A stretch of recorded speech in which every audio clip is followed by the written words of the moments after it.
What I saw wasn't human. Oh my God!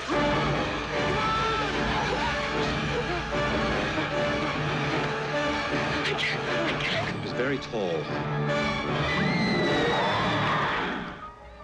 And what's more, it saw me. This thing.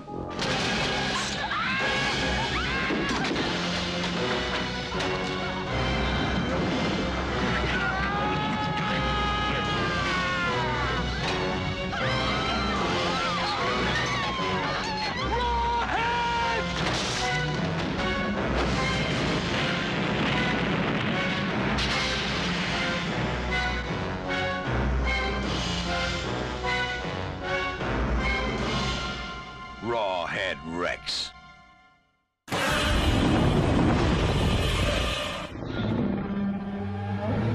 This podcast is not safe for work and will feature movie spoilers. It will feature scenes described of a graphic nature. It will contain language which most listeners may find offensive. Welcome to the podcast Under the Stairs.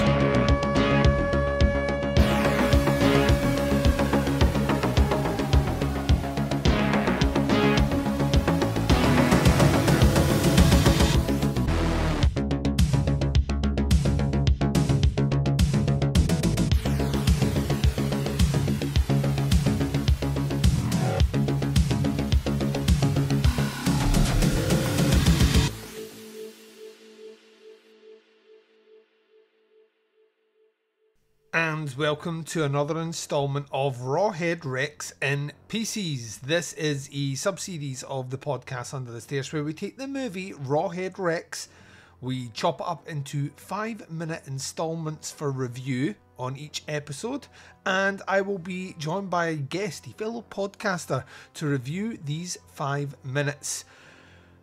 The kicker and the twist, as we do on all episodes of Podcasts Under the Stairs, is the order in which we've released these will be at random. So, this could be the very first episode you're hearing, this could be the very last episode you're hearing, this could be somewhere in the middle. The random generator will live out. Now, we've already done one of these before. We did it on Pieces, and that was a ton of fun. So we're back doing this again. And joining me on this episode is no guest. That's right, this is a Double Duncan episode. And I will be reviewing the movie from 0 minutes to 5 minutes. So I'm getting right up at the start. Now, some people out there, the cynics, will be like, you know what, that means a lot of credits. And yes, you are right. There's a lot of credits. But the beauty of Rawhead Rex is the credits play over the film itself instead of blank screens or, you know, artistic shots. No, we get right into the Emerald Isle. To be sure. Right, so let's do this. This is minutes 0 through to minute 5. This will start with the Alpine Pictures logo at the start, and will end on a farmer unfastening a rope and leaning on a tractor, and that'll be your first 5 minutes. And let's get into it, shall we? So Alpine Pictures, Green Man Productions, and then in bold red text. I think this might be is it Papyrus? Is the font? It's one of those kind of not great, kind of cheesy by today's standards fonts. It comes up Rawhead Rex in big bright red text. And we are like 25 seconds into this, and we are already looking at the green Irish countryside. We're on a country road, and a family vehicle is, as we like to say in Scotland, hooring it round the corners, making its way up and down the valleys of the countryside of Ireland. This one here is driven by David Jukes. We know that because as we jump into the internal of the car, David Jukes' name appears right in bold as he's driving here. He passes a field with a few farmers digging around a giant phallic-shaped stone which is turgidly protruding from the ground. I had a great amount of pleasure and fun typing that in, and it's not the last time I'll talk about massive stony cocks. The farmers are at the point of tying a rope around the stone and then attaching said rope to a tractor. Now we're jumping between what the farmers are doing and David Dukes, whilst some kind of symphonic whimsical music plays in the background. Dukes is driving and pulling out an American brand cigarette, getting ready to spark up that bad boy. Instantly you're thinking to yourself, is David Dukes a Yank? Yes, he is. Dukes smokes by sparking up this using a good old-fashioned car lighter. I don't even know if cars still have lighters. That's how far removed I am from the world of any degree of normalcy. Like, if my car has one, which it probably does for charging. I think we charge the kids' iPads and the USB through the cigarette, holder. But you know what? Doesn't have an ashtray, which confuses the ever loving fuck out of me. Anyway, David Dukes is he's smoking like a cool man. He's holding that cigarette all cool, which would be fine if he wasn't wearing a quite frankly hideous woolen cardigan, which is shattering any and all degrees of coolness that cigarette may have bestowed upon him. They're all gone.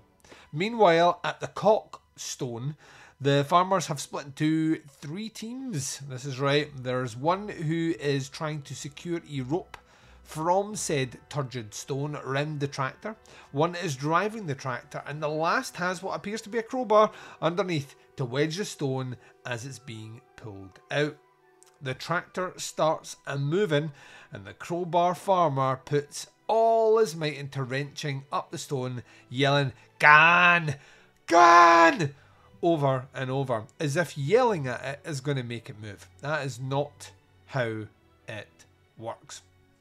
We cut to Dukes, and he's arriving in the village of Rathmorn, which has a population of 251, and I know what you're thinking. I am agreeing with you. Incest must be rife. Can only be if there's 251, especially as we learn more about this town as the movie goes on. There aren't many kids, let's just put it that way. It's a lot of old people fucking. So it's like the perfect town from an A24 movie. You just know later on everyone's going to get all old, saggy and naked. Anyway, the tractor driving farmer asks his colleagues if there's been any joy as he continues to drive forward. The useless middleman farmer, I've called him useless because he at this point is doing absolutely fuck all, says, "It's no bloody good," before telling the tractor driver to turn it off. You can just tell that we've spared no expense in my terrible Irish accent. And you can see the difference. Irish people do not sound like Scottish people, although according to Americans, Scottish people sound either Irish or pirate. It's one of the two. We get a great shot of the stone at this point here, and I'm looking at the 4K UHD Blu-ray of this, and so you actually get a feel for how cock-like this stone actually is. You can almost make out stony veins, and because the print is even like sharper, there's tons of Celtic symbols around the base of the shaft of the stone cock. And let me just tell you right now, I'd never noticed the Celtic symbols there before, which is a testament to how well this has been rendered. As Dukes passes a shop in Rathmorn, an American woman and 2 children come out. They're clearly Dukes' family, as his wife tells the oldest son to go and get his dad. Moreover, on top of that, she's clearly the youngest woman in this town by a couple of decades. And there's young kids here, so they must be tourists. The boy chases a car down the street as the credits tell you that the screenplay for this movie here is by Clive Barker, which I'm sure he is still not happy about. So for those that don't know about the background of this one here, this is based on a Clive Barker story. Clive Barker infamously hates this movie, like genuinely hates this movie. Hates everything they did to it, just absolutely everything. And if rumour is to believe true, this movie affronted him so much that he vowed that the next movie adapted by one of his works would be directed by himself, which was Hellraiser. So you could see in some parallel universe, had this movie been better received by Clive Barker, Hellraiser might never have actually existed. Hellraiser coming out 1 year after this movie here, 1986. Woo, 1986. Anyway, yeah, so Clive Barker not happy about this. Dukes pulls up to a church, and on the board it says the Church of Ireland Parish of Rathmore, and you can see also on the sign that the rector of the church is Reverend D. Coote, and the verger is D. O'Brien. The director, Jov Parlou's name appears on the screen, and that's the end of the credits. We're past that. Dukes walks up on the church, and we get our first interior shot of a stained glass window featuring clearly the new frontman of Gwar with red glowing eyes. This is our first shot of the titular Rawhead Rex.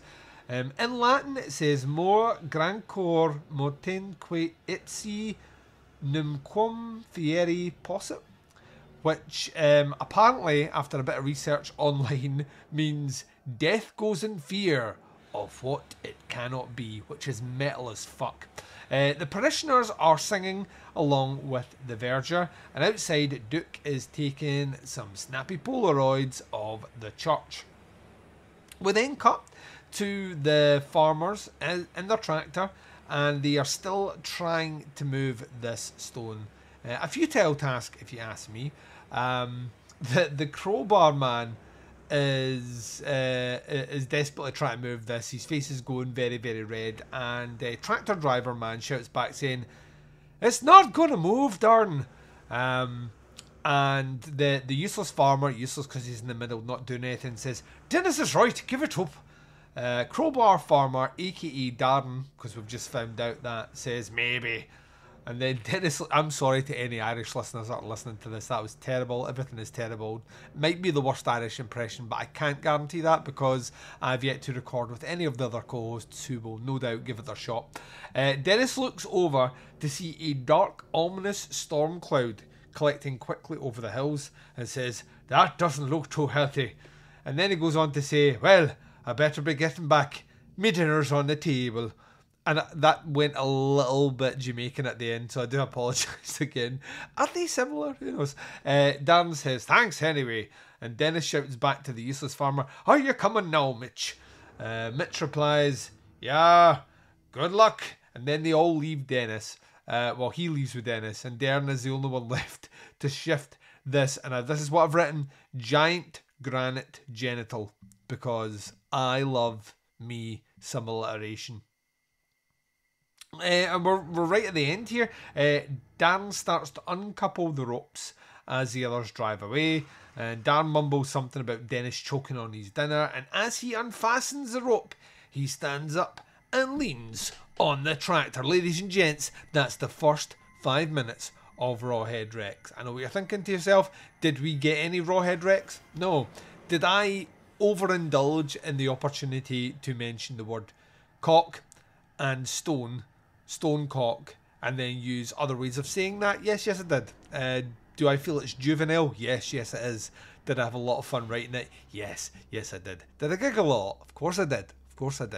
And that's the first 5 minutes. No deaths, nothing really ominous. We're just setting the scene. Something's about to happen.